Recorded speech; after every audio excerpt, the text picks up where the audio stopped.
आपण पाहताय न्यूज 18 लोकमत आणि आता बातम्या पाहूयात सविस्तर। एसटी विलीनीकरणाच्या संदर्भातला त्रिसदस्यीय समितीचा महत्त्वपूर्ण अहवाल आज सभागृहात पटलावर ठेवण्यात येणार आहे। त्यासोबतच एसटी संपाच्याबद्दल सभागृहात परिवहन मंत्री अनिल परब हे निवेदन करतील।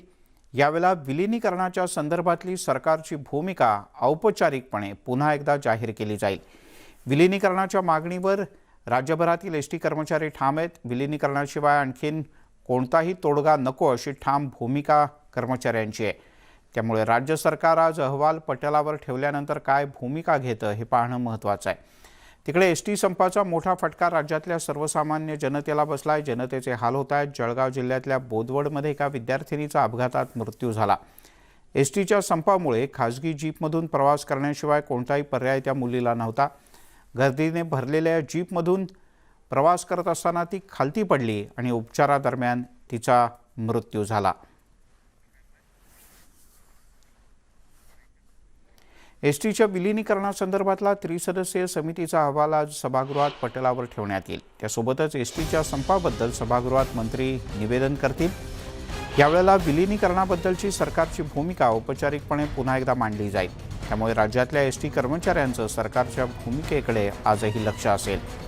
एसटीचं विलीनीकरण करता येणार नाही असा निर्णय राज्य मंत्रिमंडळाच्या बैठकीत यापूर्वीच घेण्यात आला। दुसरीकडे समितीच्या अहवालाला सुद्धा मान्यता मिळाली। त्यामुळे विलीनीकरणाच्या मुद्द्यावरून पुन्हा एकदा सभागृहात संघर्ष रंगण्याची शक्यता नाकारता येत नाही। दरम्यान संपाच्याबद्दल सभागृहात मंत्री काय निवेदन करतात आणि विलीनीकरणाबद्दलची काय भूमिका मांडतात हे पाहणं महत्त्वाचं आहे।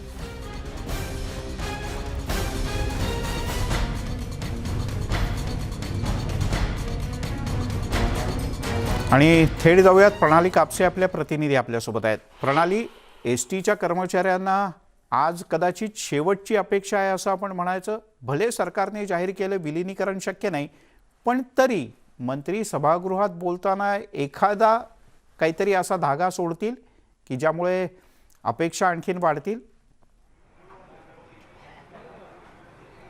मिलिंद सर, तशी शक्यता नाकारता येत नाही, कारण अधिवेशन चालू असताना परिषदेच्या सभापतींनी या संदर्भात एक बैठक लावलेली होती आणि त्या दरम्यान एक मध्यस्थ मार्ग, एक मध्यस्थ तोडगा निघाला होता अशी माहिती विधान परिषदेचे विरोधी पक्षनेते प्रवीण दरेकर यांनी दिलेली होती। परंतु त्यानंतर 2 दिवसांनी ज्या वेळेला अर्थसंकल्प मांडला गेला त्यामध्ये मात्र या दिलासा संदर्भातला कुठलाही उल्लेख नव्हता आणि त्यानंतर आता आपण जर बघितलं तर हा त्रिसदस्यीय अहवाल जो आहे तो मान्य करण्यात आलेला आहे। राज्य सरकारनं तो ग्राह्य धरलेला आहे आणि त्यामुळे आज त्या संदर्भातलं निवेदन हे परिवहन मंत्री सभागृहात आणि परिषदेत दोन्ही सभागृहात करतील अशी अपेक्षा आहे।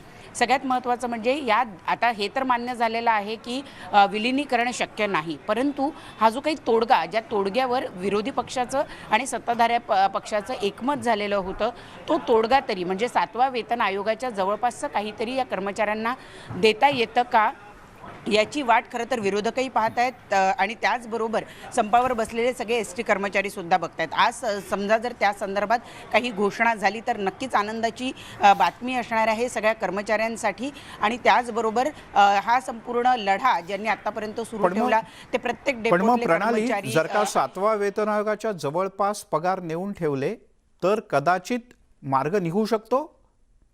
थोडक्यात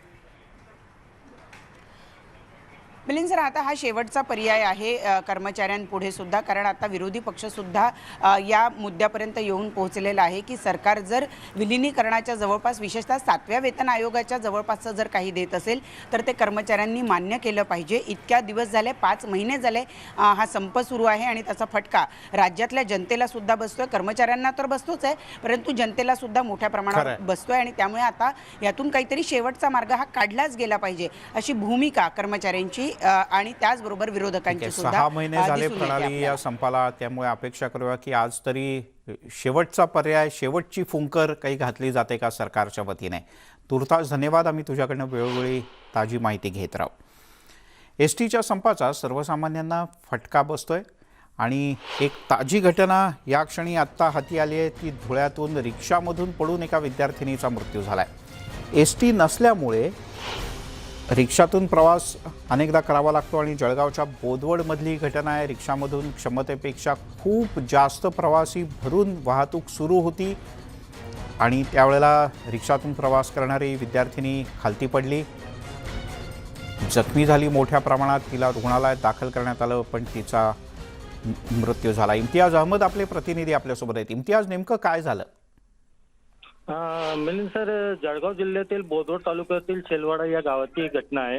एसटीचा संप असल्यामुळे कोणताही पर्याय नसल्याने ते खासगी एफएने प्रवास करत विद्यार्थी ते काल कॉलेज सुटल्यानंतर ते घरी जात असताना त्याचा तोल गेला आणि ते खाली पडले आणि खाली पडले त्याच्या मेंदूला मार लागला आणि त्याला तत्काळ घेऊन जळगाव इथे सिव्हिल हॉस्पिटलमध्ये उपचारासाठी घेण्यात जात असताना त्याच्या रस्त्यामध्येही त्याचा मृत्यू झालेला आहे.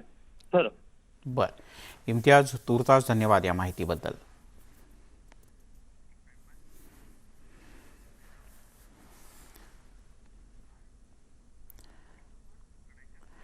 शासकीय सेवेत समाविष्ट करा या मागणीसाठी सुरू असलेलं धुळे जिल्ह्यातलं एसटी कर्मचाऱ्यांचं दुखवटं आंदोलन अद्यापही कायम आहे. कर्मचारी संपावर ठाम आहेत. 5 महिन्यांपासून आमचा दुखवटा सुरू असून सरकारने फक्त आमच्या तोंडाला पानं पुसली असा आरोप एसटी कर्मचाऱ्यांनी केला. दरम्यान आम्हाला फक्त न्यायालयावरतीच विश्वास असून न्यायदेवताच आम्हाला न्याय देईल, तोपर्यंत संपातून मागे फिरणार नाही, संप मागे घेणार नाही, यावर कर्मचारी ठाम आहेत. धुळे बस आगारातून एसटी कर्मचाऱ्यांच्या आंदोलनाचा आढावा घेतला आमचे प्रतिनिधी दीपक बोरसे यांनी. राज्य शासनामध्ये विलिनीकरण करा या प्रमुख मागणीसाठी गेल्या 5 महिन्यांपासून धुळे जिल्ह्यातले जे एसटी कर्मचारी आहेत ते संपावर आहेत आणि त्यांचा संप आजही कायम आहे. आपण पाहू शकता या ठिकाणी यांचा जो संप या ठिकाणी सुरू आहे आणि गेल्या 5 महिन्यांपासून हे सर्व कर्मचारी आपल्या मागण्यांसाठी या ठिकाणी संपात सहभागी आहेत, कामावर रुजू झालेले नाही आहेत. आता या कर्मचाऱ्यांची नेमक्या काय भूमिका आहेत आपण त्यांच्याकडे जाणून घेणार आहोत. काय सांगाल? 5 महिने झाले हे आंदोलन सुरू आहे, दुखवट्याचं तुमचं सगळं आंदोलन सुरू आहे, काय भूमिका तुमची? आता आम्ही आमच्या भूमिकेवर ठाम आहोत, परंतु ज्या राज्य शासनामध्ये आम्ही आहोत किंवा ज्या सरकारमध्ये आहोत त्या सरकार आमची आहे हे आम्हाला आता विश्वास राहिलेला नाही. कारण की ज्या मराठी माणसाच्या जीवावर हे सरकार निवडून आलं त्याच मराठी माणसाला चिरडण्याचं काम हे सरकार करत आहे. त्यामुळे हे सरकार ज्या शिवाजी महाराजांचं नाव घेऊन बसले अशा शिवाजी महाराजांचं नाव घेण्याचा नैतिक अधिकार त्यांना नाही आहे आणि फक्त चिरडण्याचं काम यांनी केलं. एकीकडे संप सुरू आहे, दुसरीकडे न्यायालयात तुमची लढाई सुरू आहे. मात्र आता स्पष्टपणे सरकारने या ठिकाणी म्हटलेल्या अहवालामध्ये की विलिनीकरण होऊ शकत नाही. काय वाटतं तुम्हाला, काय बोलाल? दादा, जवळपास आज महाराष्ट्रामध्ये 150 दिवसापासून दुखवटा सुरू आहे. पहिल्या दिवसापासूनच शासनाची भूमिका ही विलिनीकरणाच्या विरोधात आहे. तर मग शासनाकडनं अपेक्षा ठेवणंच चुकीचं आहे. त्यामुळे आम्ही सर्वांची एकच मागणी, आमचं सर्वांचं निर्णयाकडे, न्यायालयाच्या निर्णयाकडे, आम्हाला न्याय फक्त न्यायपालिकाच देऊ शकते. नाही, निश्चित आपल्यासोबत काही महिला कर्मचारी आहेत, त्यांनाही विचारणार आहोत काय नेमक्या अडचणी आहेत आणि काय सांगा. अडचणी मुळात म्हणजे पगारच नाही. पगार नसल्यामुळे पूर्ण आमची रोजीरोटी बंद करून सरकार आमचं पानिपत करायला बघतंय. सर्व कर्मचारी जे आहेत ते निषेध करतायत. या सर्व कर्मचाऱ्यांनी आता या ठिकाणी एक मात्र जी भूमिका आहे ती स्पष्ट केली आहे की आम्हाला सरकारकडून आता कुठली प्रकारची अपेक्षा नाही आहे. जो काही न्याय मिळेल तो आम्हाला न्यायालयातच मिळणार आहे आणि न्यायालय जे सांगेल तीच भूमिका आम्ही घेऊ. आणि दीपक बोरसे, न्यूज 18 लोकमत, धुळे. तिकडे जशी खानदेशात धुळ्यात स्थिती आहे तशीच रत्नागिरीत, कोकणातही. रत्नागिरी जिल्ह्यातील एसटी कर्मचारी विलिनीकरणाच्या मागणीवर ठाम आहेत. 3,500 कर्मचारी या दुखवटा आंदोलनात सहभागी आहेत. कोर्टाकडून दिलासा मिळेल एवढी एकच आशा कर्मचाऱ्यांना आहे. सरकारनं त्रिसदस्यीय समितीचा अहवाल एकमतानं मंजूर केला असल्यानं एसटी कर्मचाऱ्यांच्या विलिनीकरणाच्या आशा सरकारी पातळीवर तरी धूसर झाल्या. परंतु संप मागे घेणार नाही या भूमिकेवर कर्मचारी ठाम आहेत आणि त्यामुळे पेच आणखीन वाढला.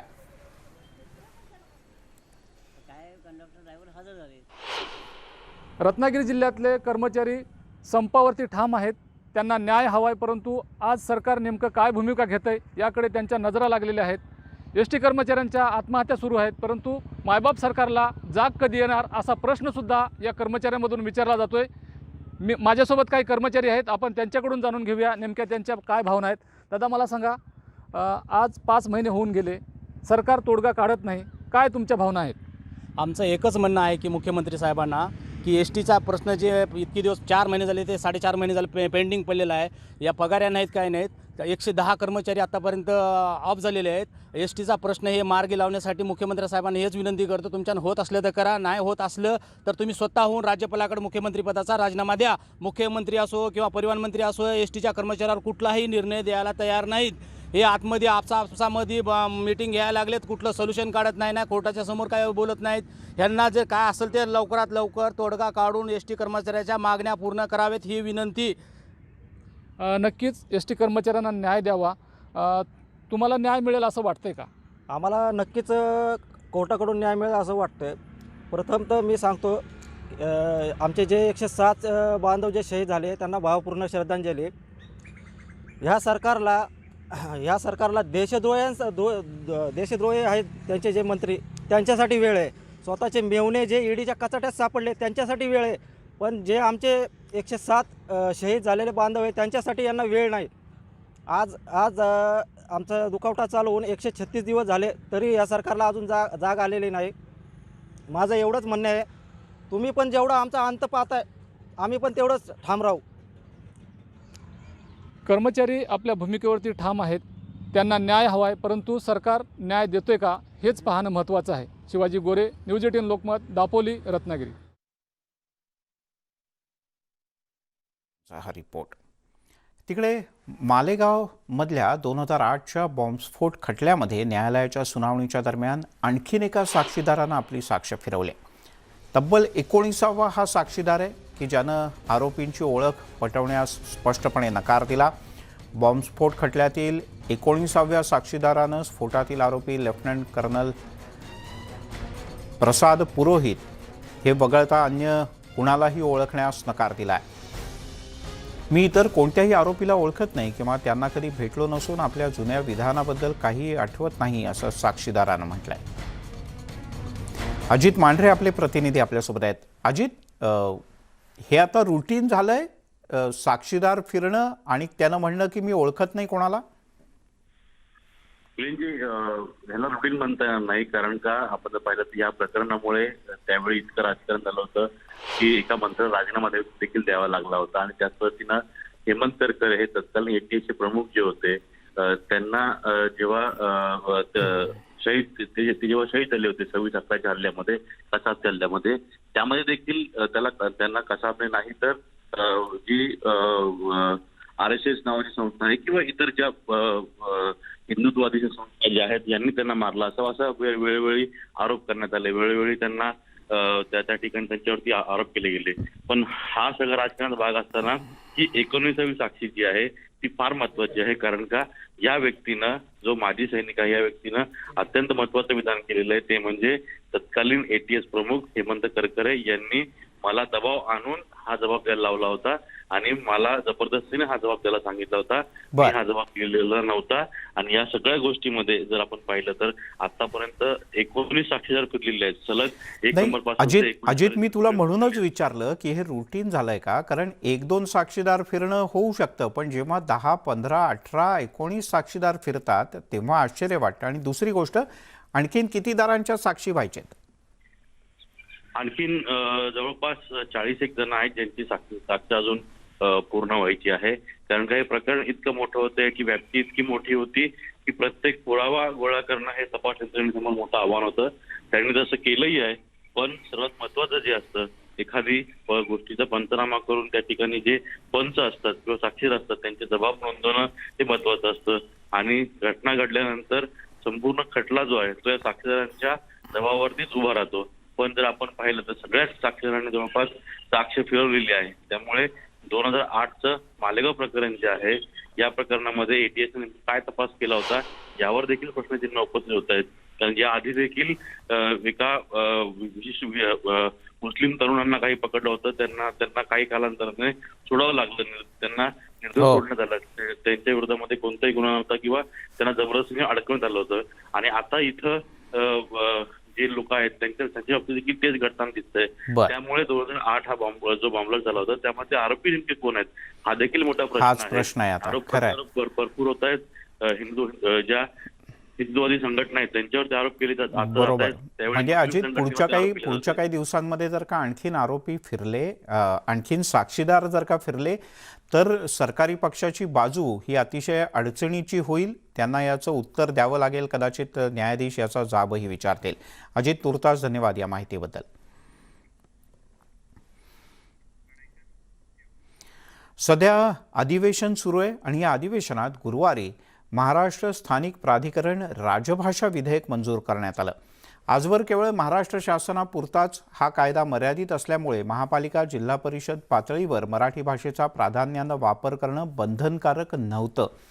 पण आता विधानसभेत हे विधेयक मंजूर झाल्यामुळे राज्यातील सर्व शासकीय, निमशासकीय कार्यालयातील सर्व कामकाज हे मराठीत होणार आहे. पण त्यामुळे मराठी भाषेच्या वापरात वाढ होऊन मराठीचं महत्त्व वाढेल का, माहीत नाही.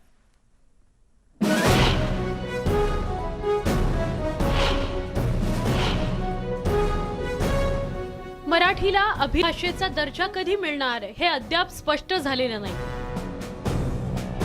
पण महाराष्ट्र शासनानं मात्र आता स्थानिक प्राधिकरण राजभाषा विधेयक मंजूर करत मराठीला राजभाषा बनवलंय. सर्व प्राधिकरणांनी मराठीचा वापर केलाच पाहिजे अशा रीतीनं हे विधेयक आम्ही आणलेलं आहे. त्यामुळे संपूर्ण राज्यासाठी आता मराठी हीच कामकाजाची भाषा बनली आहे. केंद्र सरकारच्या राज्यातील कार्यालयापासून ते पंचायत समितीपर्यंत प्रत्येक ठिकाणी मराठीचा वापर बंधनकारक करण्यात आलाय. या नियमाची अंमलबजावणी होत नसेल तर जिल्हा भाषा समितीची स्थापना केली जाणार आहे, जिथे सगळ्यांना तक्रार करण्याची मुभा असेल, अशी ग्वाही भाषा आणि सांस्कृतिक मंत्री सुभाष देसाई यांनी दिली आहे. आता पळवाटा सगळ्या बंद होतील आणि कुठलेही प्राधिकरण ते राज्य शासनाने स्थापन केलेलं असो, केंद्र शासनानं स्थापन केलेलं असो किंवा आपल्या हे ज्या महामंडळ आहेत ती असो, त्या सगळ्यांना मराठीचा वापर लोकांशी संपर्क करताना, त्याचबरोबर अंतर्गत सुद्धा कामकाज करताना मराठीचाच वापर केला पाहिजे. पण विरोधकांनी यावरही प्रश्नांची सरबत्ती केली. हा कायदा सरकारी अधिकाऱ्यांना बंधनकारक का नाही? सरकारी अधिकारी इंग्रजीत कामकाज करतील आणि कायदा फक्त नागरिकांसाठी राहील का, असे सवाल उपस्थित करत आमदार आशिष शेलार आणि योगेश सागर यांनी आक्षेप घेतला. अधिकाऱ्यांच्या फाईल्स याही मराठीत असाव्या, शिवाय प्रत्येक कार्यालयात एक समिती असावी, अशा सूचनाही या आमदारांनी मांडल्या. पण ही मागणी फेटाळण्यात आली. समिती सरकारची, शिस्तभंग कोण करेल? ती समिती करेल. आता ह्याच्यामुळे आपला हेतू असा नसेल, पण याचा दुरुपयोग काही लोक करू शकतील. त्या प्राधिकरणाच्या कार्यालयामध्ये लुडबुड करण्यासाठी स्वहेतूने, दुर्हेतूने, कुहेतूने स्वतःचं काम करण्यासाठी जिल्हा भाषा समितीला ऍक्टिव्हेट करून हॅरेसमेंट तर त्या आस्थापनेला होणार नाही ना, याची चिंता करायला लागेल. स्थानिक स्वराज्य संस्थेच्या निवडणुका आल्या की मराठीचा पुळका येतो. नंतर या बिलचा काय होईल मला माहित नाही.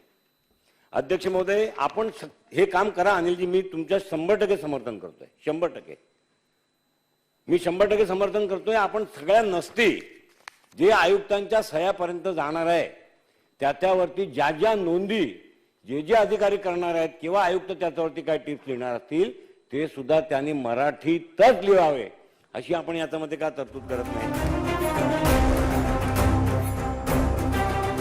या कायद्याला कोणत्याच पक्षाचा विरोध नव्हता, परंतु अंमलबजावणी करणे कठीण असल्याची भूमिका मात्र सगळ्याच पक्षांनी व्यक्त केली. परिषदेतही या विषयावर आवाज उठवण्यात आला. यावेळी विरोधी पक्षनेते प्रवीण दरेकरांनी 150 उमेदवारांना मुंबई महापालिकेनं मराठीत शिक्षण झाल्यामुळे नोकरी नाकारल्याचा मुद्दा पुढे केला. सरकारची कथनी आणि करणी याच्यामध्ये फरक असल्याचा आरोप दरेकरांनी केला.